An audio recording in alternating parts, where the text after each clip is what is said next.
Welcome back to SwitchCorner. Today we're taking a look at Ageless for the Nintendo Switch. This one, it's being published by Team 17, but development it's coming from a small studio, and from what I can tell it's actually their first ever game. Team 17 though, they've obviously, saw something in it, and they've had some really solid releases recently. So can this one, continue that trend? Can it earn a place in your Switch library? That is what I'm here to find out today. So look, with that, hit subscribe if you love the Switch as much as we all do here. Join our growing family and let's get started.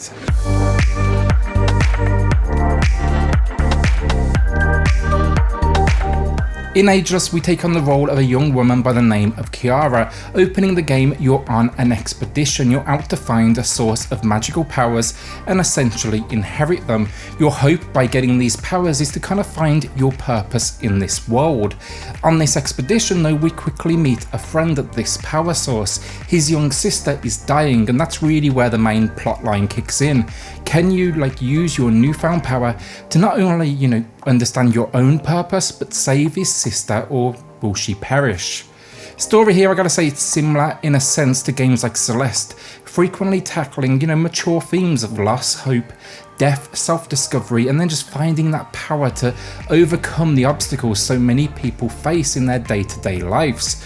I'm a big fan of mature and challenging themes, but sadly with this one, unlike the gentle touch Celeste uses to place the, the feelings onto its audience to communicate its themes, this just kind of felt heavy-handed. It's not that it's a bad story, just the way they present it to you. She keeps on saying it over and over again, how she doesn't know her purpose. She feels lost. She tells literally everyone she meets this same thing, like it's information to share, with this random stranger you've just met. And it went from being a powerful story mechanic to honestly feeling like Kiara just kind of likes to complain quite a bit and talk about herself. It's just said so much, it comes off as almost like whiny, like, we get it, you don't have to tell me for the 10th time. This is all filled in then with characters with their own problems too, that kind of often results in self-help like advice. Look, I don't mind the story, I just wish it kind of trusted its audience a little bit more to retain the information we had, and not feeling like, they need to keep on reminding me over and over again, like I just forgot them from the last level 5 minutes ago to this one. Ageless kind of loses its power in its story, and it kind of turns Kiara from this likeable character to, well, a not so likeable one. She wasn't really, or at least I never felt like she was ever really evolving. So gameplay then, and it's easy to say Celeste clone, I did it myself. But I'll tell you now, that is absolutely unfair. The developers in an interview actually stated the main influence would be Ori and the Blind Forest, and I gotta say it's nearly immediately apparent. Honestly, as influences go, you can do a lot worse though than Celeste and Ori. I mean, for the puzzle platform genre, they're pretty much about as good as it gets. The idea here though for the most part is this: move from single screen puzzle to single screen puzzle, overcoming of course one to face that next one. Controls, like any in the genre, they're simple in design, but I gotta say will truly test your skill as you progress. The basics, movement, jump, and the ability to slide and jump off of walls. This core skill set though then is punctuated with your special powers, a mystical bow and arrow. Here the right trigger ages your enemy, or obstacle should we say, and then the left de-ages it. To top all this off then, you can press Y to freeze time, or connect with an enemy and use a dash away move from them. It's very similar to Ori in that sense. And that's really the whole package. As I say, it's not about introducing tons of mechanics. You will get a few things as you go, but it's really about mastering that core kind of skill set they give you from the very beginning.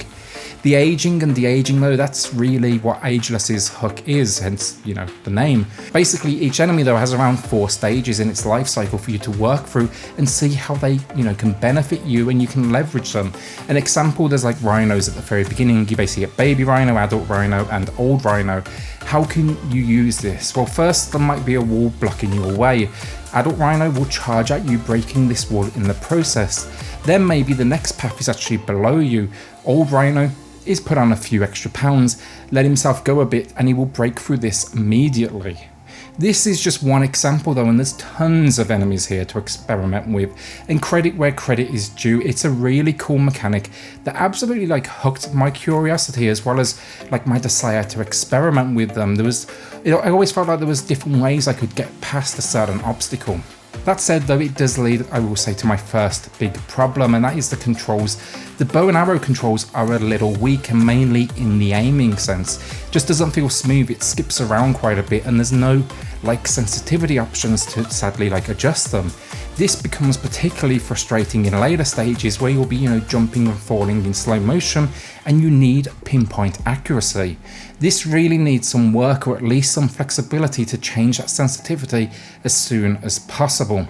So one interesting move with Ageless though, I gotta say, is boss encounters. Large, sprawling arenas moving away from that, connected single screen puzzles, and they provide what I would call more of like a tower climbing vibe. It's a nice idea on paper, but in action, I gotta be honest, just super frustrating.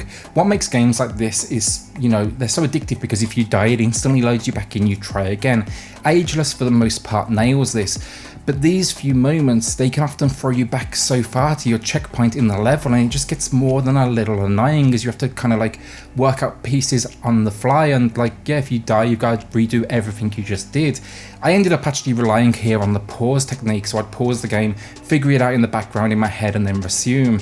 The second boss then I actually exploited. I let him go ahead of me, and then I just took it at my own pace from behind him, because the boss was actually locked into an animation pattern, and it wasn't an AI system that could actually, recognize my location. The worst one of all of this though, at the end game there's a point where you have to beat 6 levels in a row, but if you die you'll start all over again.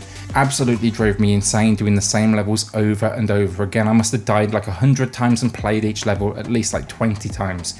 It was more than a little annoying, and the forced replay just made no sense to me. Why make me do it all again when you've seen I've beaten it once already? What does it really add to the experience for me?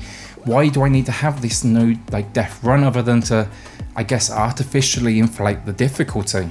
That's really the whole package though. Once you wrap it up, I will say the game gives you reasons to revisit it though. There's collectibles scattered throughout these levels and worlds. There's even a world map where you can actually look back at levels you've beaten to test your runtime and find those few missing pieces. It's a nice addition to the game, but I will say the game never actually told me about the map, and I actually stumbled upon it from the pause menu, which was kind of a little weird, honestly. Overall, for gameplay, Ageless has a good concept as well as some interesting ideas, but it's not perfect, and where it really stumbles is when it tries to craft its own identity, like the bosses or the bow and arrow mechanic. Sadly as well, with the controls not being perfect, that is a bit of a miss for a game in this genre, because you're left with this feeling of the controls here are letting me down, and that wasn't my fault. Now sure, I'll admit most of the time that's a lie and I simply sucked at the game, but when it happens in this genre even just once, you kind of get that voice in the back of your head, blame the game, it wasn't your fault. And that's where games like Celeste and Ori kind of elevate themselves above most in the genre and make them best in class. So visually then, Ageless is actually a good looking game, I gotta say. At first, I'll admit I was kind of a little bit worried. I thought it might be a bit too basic for my liking, but as it progresses, it just changes up locations so quickly, meaning you'll never really get bored of where you are, whether that's the opening jungle-like environment to a town to the insides of what in game is known as a titan, but for us normal folk it's a big ass mech. Variety is something I always enjoy, and I've got to say it really succeeds in that sense here. While I'm on levels and design actually as well, the colour palette, I gotta say it's a real win here. Maybe low detail, but there's a ton of colours in here to avoid the usual greys and browns. Animations then, and it's not quite as good in this area. They're largely kind of limited and repetitive. They're stuck to very stationary patterns for the most part, outside of the occasional moving enemy like a bat thing that flies towards you. It's not bad at all, and it's definitely in keeping with the rest of the design work on offer, but I wouldn't go in, expecting anything life-changing. It's all very kind of minimal. And that's really it for visuals. There's a nice shift when you change to Ageless mode, but I think it's fair to say everything here is kind of keeping a constant theme, and it mixes it up just enough that you should be happy. It's just, if anything, not very memorable. I can't really name a standout moment as such, but it is, good throughout.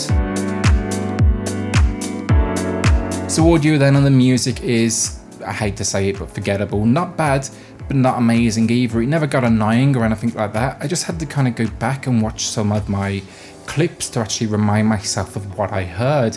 Sound effects as well then, very minimal, which makes sense given the the basic movement we have, the basic enemy patterns. It's again not bad stuff at all, and it does what it needs to. I'm just not even sure what else I could have done, honestly. I just don't think the core like experience really gave them a huge amount to work with. So yeah, it's again okay.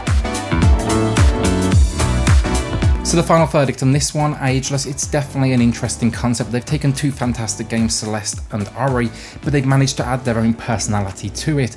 The problem is, some of that is very good and some of it is, well, not so good.